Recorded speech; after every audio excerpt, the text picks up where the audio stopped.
What if you could stay young forever? I mean, truly, never age a day. What would you be willing to give up for that gift? Your fortune? Your friends? How about your soul? Well, that's the chilling bargain right at the heart of Oscar Wilde's incredible Gothic novel, The Picture of Dorian Gray. We're going to dive deep into this dark portrait of beauty, corruption, and a painting that holds a truly terrifying secret. So we're actually going to start at the end, because it's the most shocking part of the whole story. Picture this, a locked room in a grand London home. The servants break down the door, and there, lying on the floor, is a dead man. But this isn't just any man. He is withered, wrinkled, and so grotesque, so loathsome to look at, that he's completely unrecognizable. In fact, the only way they even know who he is by the rings on his withered finger. And here is where it gets truly strange. Because hanging right there on the wall, directly above this hideous corpse, is a magnificent portrait of their master, Dorian Gray. And in the painting, he's the picture of exquisite youth and beauty. It's perfect, pristine, untouched by time. So, how can this be? How can the monster on the floor possibly be the same man as the angel on the wall? This is the big question, right? The central mystery that just pulls you into the story. How on earth did the handsome, charming, beautiful Dorian Gray end up like this? What terrible series of events could have possibly led to this horrific end? Well, to get to the bottom of this, we've got to rewind. We're going all the way back to the beginning, to a sunlit artist's studio where a single fatal wish was made. This is where the devil's bargain was struck. So let me introduce you to our protagonist, the young Dorian Gray. And honestly, he's described as just breathtakingly beautiful. He's this perfect specimen of a man, the muse of a talented painter named Basil Hallward, who is just utterly captivated by him. And at this point in the story, Dorian is pure innocence. He's almost unaware of the power his own beauty holds. But then, someone else enters the picture. Lord Henry Wotton. You can think of him as the devil on Dorian's shoulder. He's a cynical, witty aristocrat who starts whispering poisonous ideas in Dorian's ear. He tells him, "That beauty you have, it's not going to last. One day you'll be old and wrinkled and ugly, and you will feel it terribly." For the first time, Dorian sees his youth not as a gift, but as a fragile treasure that's already starting to slip away. And this is the moment, the absolute turning point. Basil finishes his masterpiece, this perfect portrait of Dorian, and Dorian looks at it. He's filled with this sudden, horrible dread. He's jealous of the painting because it will stay beautiful forever while he grows old and ugly, and in a fit of passionate despair, he makes a wish. It's more like a prayer. He cries out that he would give anything, even his very soul, to stay young forever, while the portrait takes on the burdens of age and sin. Well, you know what they say. Be careful what you wish for. Because it doesn't take long at all for Dorian to find out that his dark prayer was answered. And the first sign, the first scar on his painted soul, appears after an act of shocking cruelty. See, Dorian falls in what he thinks is love with a brilliant young actress named Sybil Vane. But here's the thing, he doesn't actually love her. He's in love with her art, the characters she plays, the illusion she creates on stage. So one night, she's so overwhelmed with real love for him that she can't act anymore. It all feels fake to her. Her performance is terrible, and just like that, Dorian's love vanishes. And he is just brutal to her. He says these incredibly cruel things, completely crushing her spirit.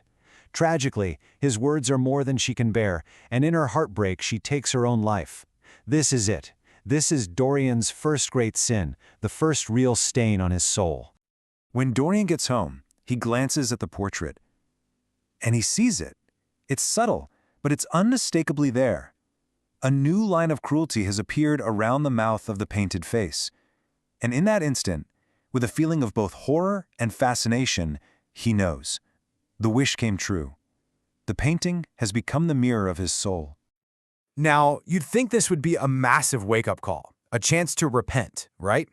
But nope, Dorian makes a completely different choice. Instead of being horrified by his sin, he's intrigued by the magic. He decides to hide the painting.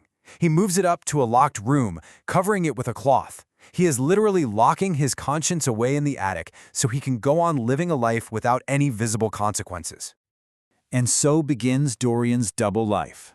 For the next 18 years, he dives headfirst into every pleasure and vice imaginable.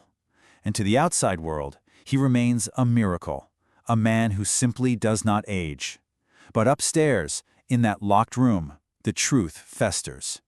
And you get this incredible split.